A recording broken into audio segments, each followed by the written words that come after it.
What's happening, T-Subs and T-Squad? So listen, girl, it's Saturday.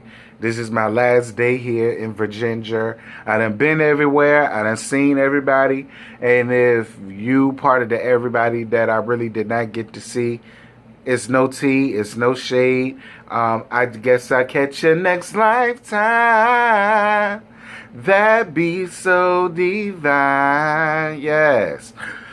So y'all, I finally went on ahead and watched the Real Housewives of Salt Lake City. I'm gonna be real, this is my third time attempting to try to get y'all this video while I'm out here. We'll see, they say third time's the charm, so we're gonna figure it out. So, Meredith Brooks, this put together fashion show, Brooks' daddy issues, and his mama trying to take the blame for it. Y'all, listen.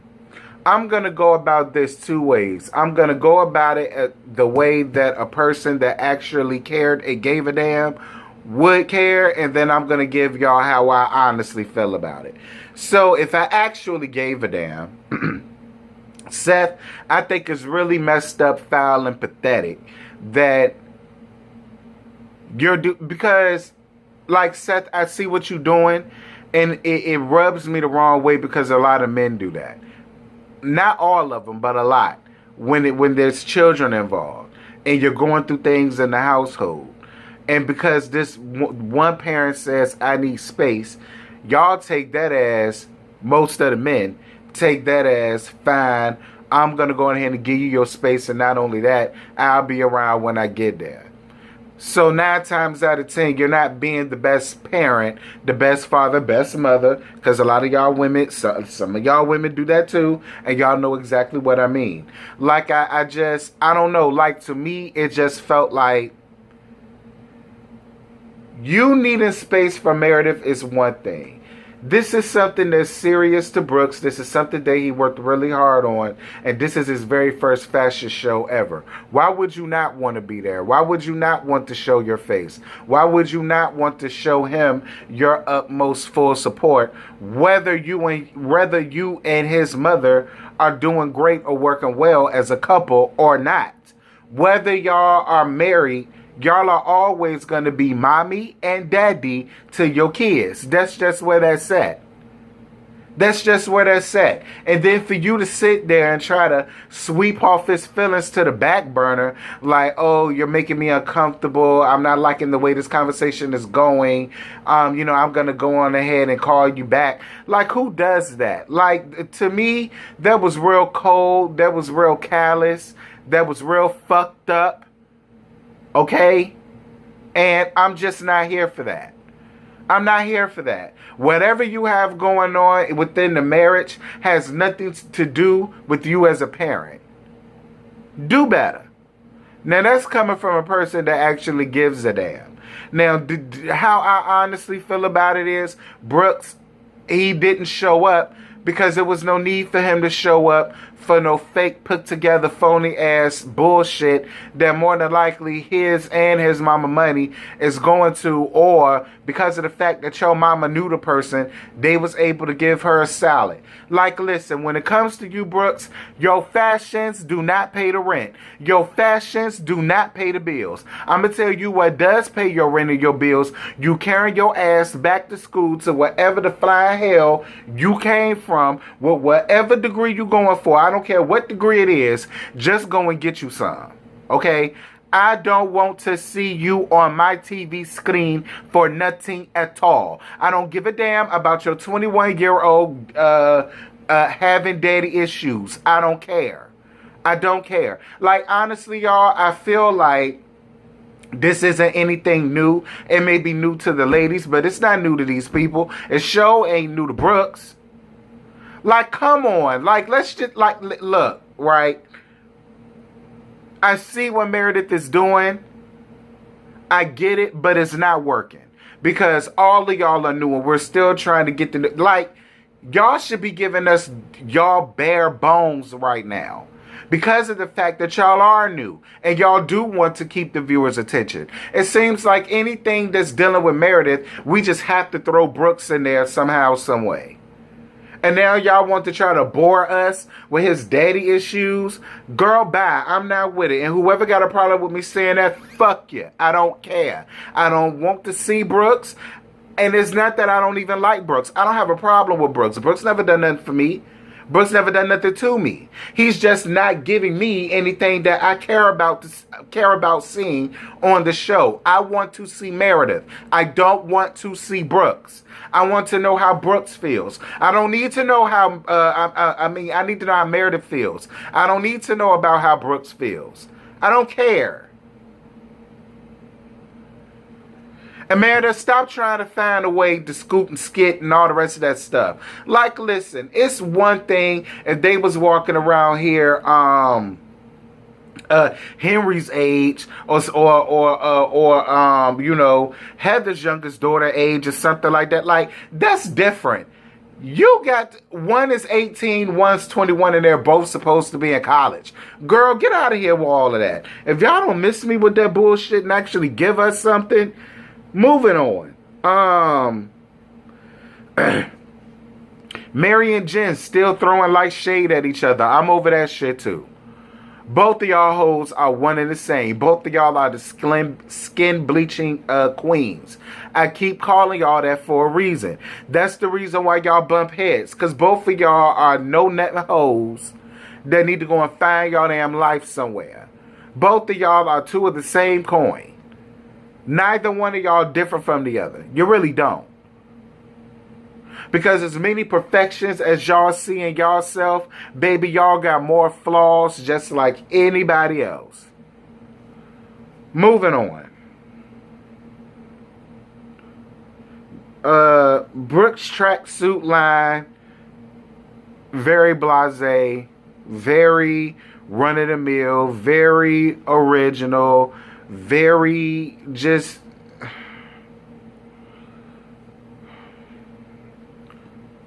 like I've seen sixth graders in home ec make jeans that looked way more stylish and way more popping and way more out there than them coffin covers that he called tracksuits. Moving on. So Whitney goes to see Heather down to the beauty lab for skin treatments and to catch up. And they talk about being a divorced... She talks about being a divorced woman in the Mormon religion. Heather, I like you a lot, but you're boring me. You're boring me. I'm sick and tired of every time you get amongst these ladies, you're falling apart and busting apart at the seams about being a Mormon mother. And look, listen. Look, I'm over the whole Mormon thing. I get it. I get that it's an occult and y'all are secretly trying to pull a Leah Remedy escape of Scientology. Someone please call 911. You know, I just been shot down and all of that. Like, I see what y'all are doing. I get it. I appreciate that. Y'all gave me a learning moment, a learning experience. I appreciate the experience. I always appreciate the learning experience. But I'm over it. I'm over it. I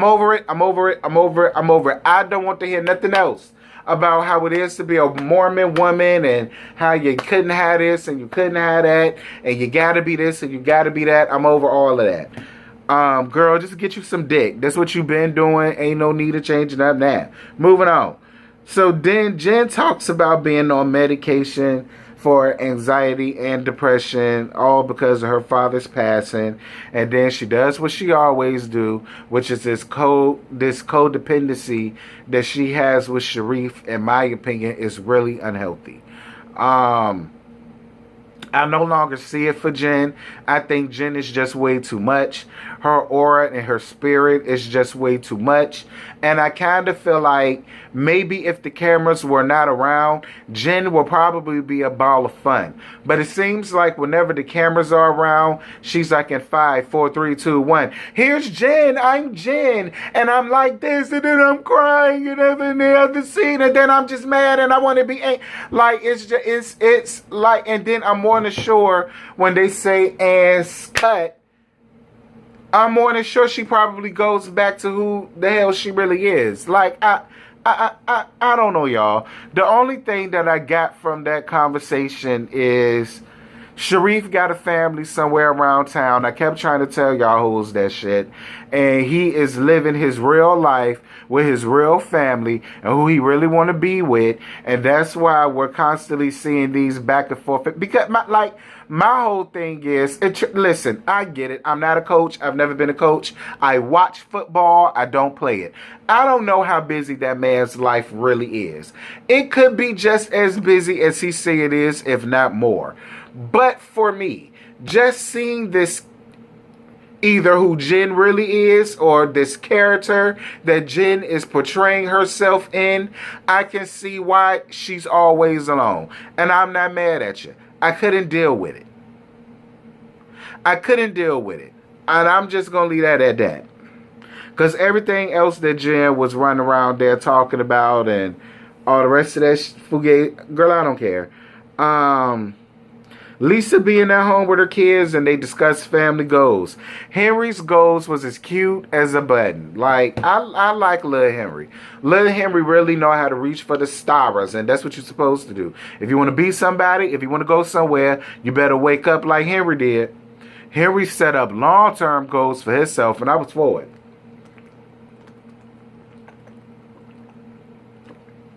But Lisa, I'm about to give you some advice. I'm about to give you some advice that Betty Wright told us in one of her songs. Think about it. What is your man trying to tell you? You better learn your man while you earn your man. And you old enough to understand. No pain means no gain. And the fact that your husband is sitting here telling you working is great. I'm glad you're working. I'm glad it's not a Jen situation where I'm not taking care of you. I'm glad of that. But there needs to be some type of balance between work and family and marriage. Like you have to find a way to balance it all. Because what Seth is trying to tell you, not Seth, John, I believe his name is John. What John is trying to tell you is, you finna end up like Meredith in a minute. If you don't start listening and paying attention to what it is that I'm trying to tell you. Because that man getting on national TV and he's letting it be known that his wife works too much. And he needs a little bit of love and attention, and she's obviously not willing to give it to him. He's a walking billboard, Lisa. If you want your man, you better give your man what the hell he's asking you to give him. Do not backtalk nothing. Listen, for anybody that's on reality TV with a man and you try to portray like your shit's so clean, but it really isn't. If your man is telling you something like that and he's spraying it all over reality TV, you better listen to your man and give your man what he want.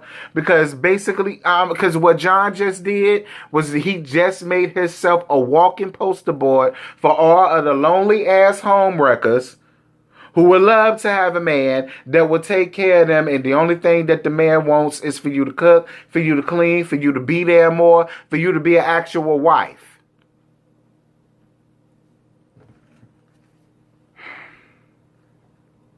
Moving on.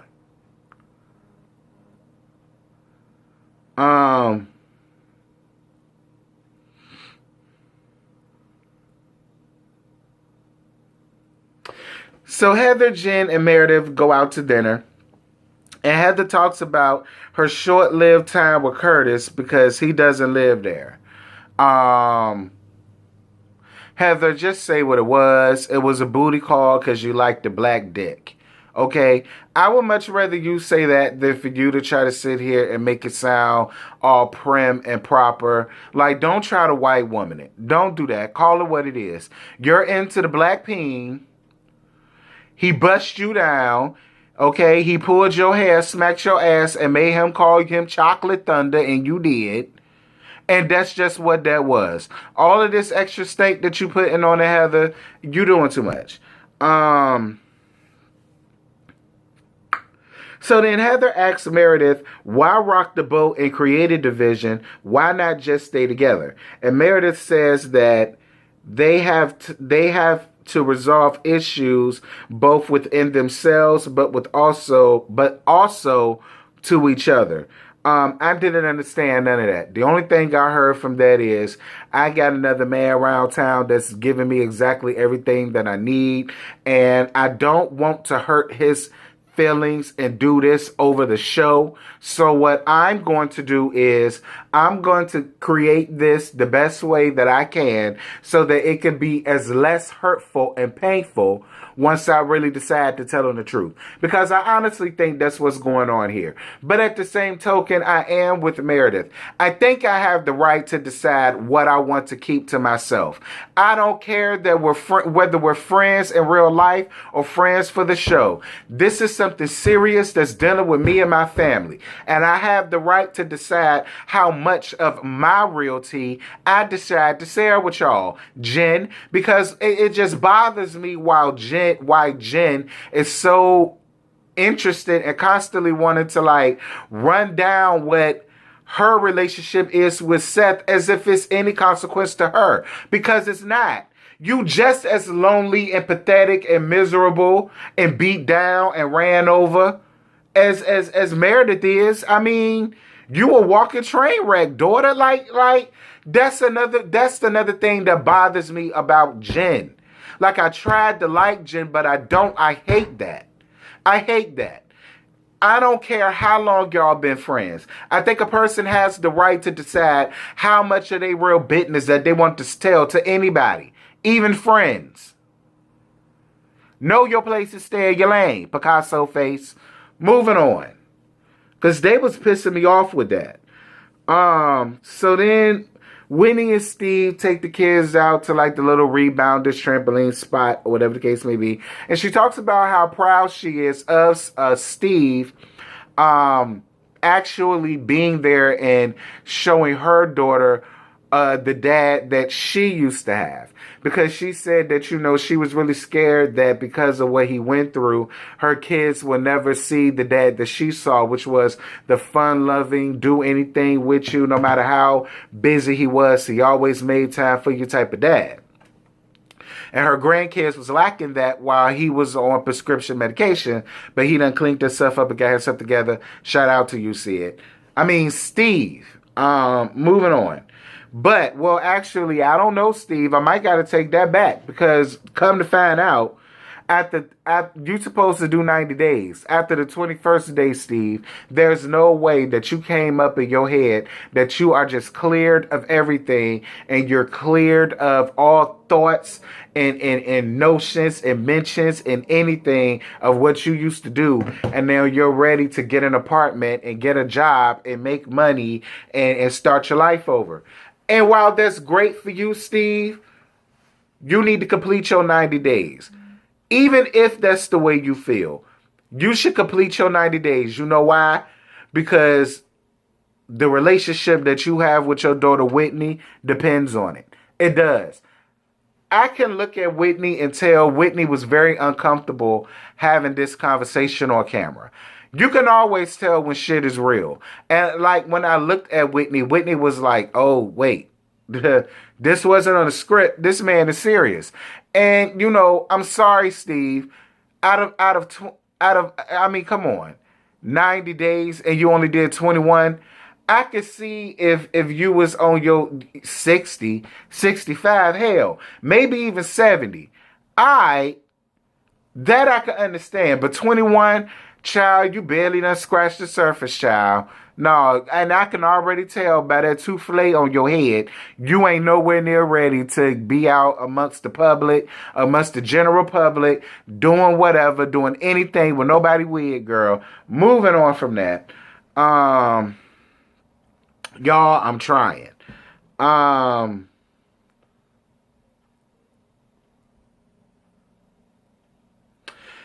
Heather's moment where her daughters really touched me.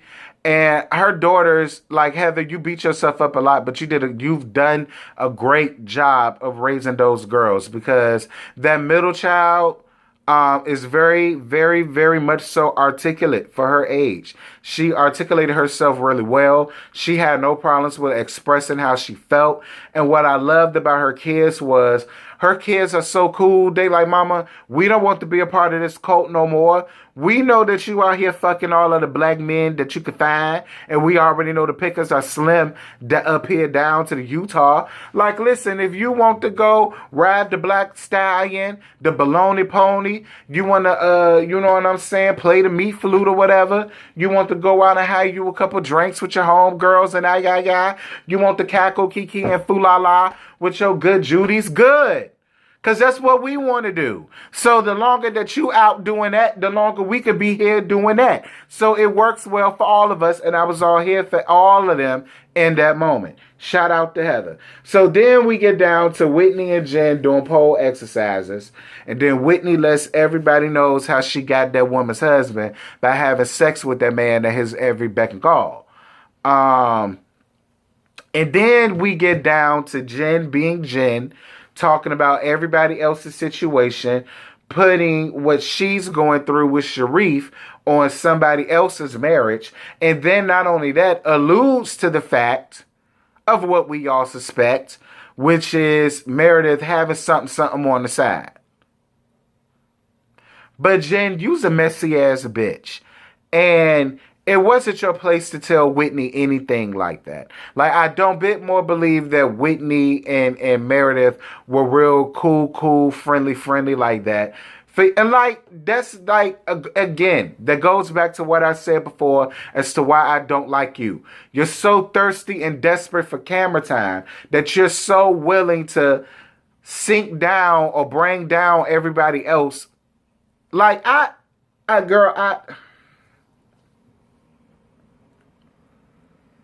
y'all, that's all I got. I ain't got no more to give you. Because, see, I'm going to keep on talking myself. And then my talking is going to lead to reading. And then my reading is going to lead to roasting. Then my roasting is going to lead to gagging. And I ain't got no time for none of that, y'all.